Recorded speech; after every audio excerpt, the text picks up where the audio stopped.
Assalamualaikum warahmatullahi wabarakatuh.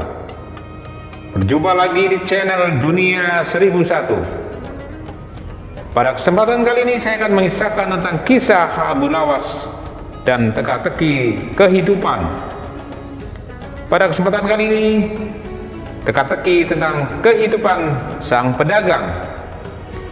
Alkisah pada suatu hari di kota Baghdad, seorang pedagang kaya raya datang ke istana raja. Ia mengeluh kepada raja bahwa ia telah kehilangan harta bendanya dalam perjalanan dari kota lain.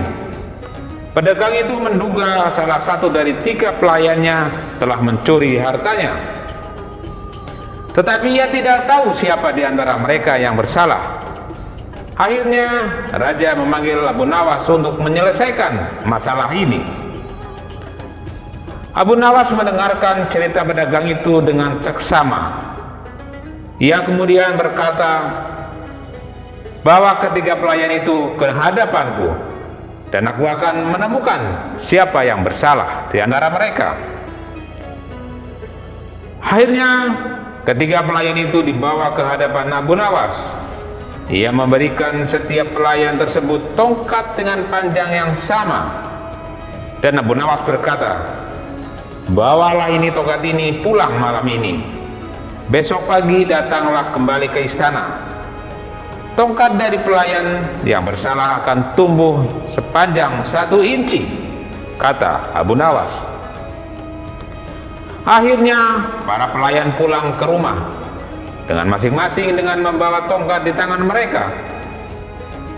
Di tengah malam, pelayan yang merasa bersalah memikirkan kata-kata Abu Nawas, dan dia menjadi sangat cemas. Ia yakin bahwa tongkatnya akan tumbuh dan ia akan ketahuan. Dengan ketakutan, ia memotong tongkatnya sebanyak 1 inci untuk menghindari dari hukuman. Dan pada keesokan harinya, ketiga pelayan kembali ke istana. Abu Nawas memeriksa tongkat mereka satu persatu. Ketika ia melihat tongkat yang lebih pendek, ia berkata kepada sang raja, "Inilah pencurinya, Paduka," kata Abu Nawas. Pelayan itu pun langsung mengaku dan mengembalikan harta pedagang yang dicurinya itu. Raja sangat terkesan dengan kebijaksanaan Abu Nawas dan bertanya, "Bagaimana kau bisa tahu bahwa tongkat itu akan memendek?" tanya sang raja. Abu Nawas tersenyum dan menjelaskan, "Saya tahu bahwa tongkat itu tidak akan tumbuh, namun pelayan yang merasa bersalah akan merasa takut dan memotong tongkatnya agar terlihat seperti tidak ada yang terjadi. Ketakutan dan rasa bersalahnya membuat terjebak dalam jebakannya sendiri." Raja mengangguk kagum dengan kecerdasan Abu Nawas dan berterima kasih atas bantuannya. Pedagang itu akhirnya sangat bersyukur dan memberikan hadiah kepada Abu Nawas sebagai tanda terima kasih.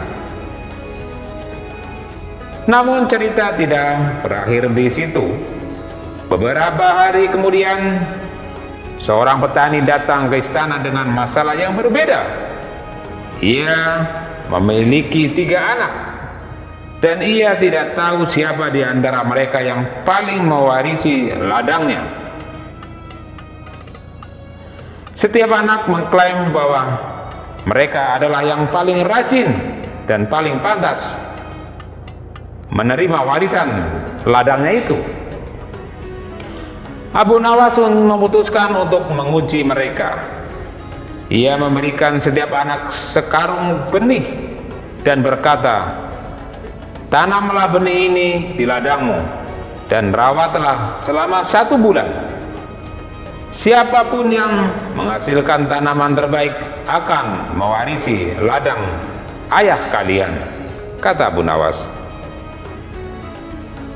Sebulan kemudian, ketiga anak itu kembali dengan hasil kerja mereka. Anak pertama membawa seikat tanaman yang layu. Anak kedua membawa seikat tanaman yang biasa saja, dan anak yang ketiga membawa seikat tanaman yang segar dan sehat.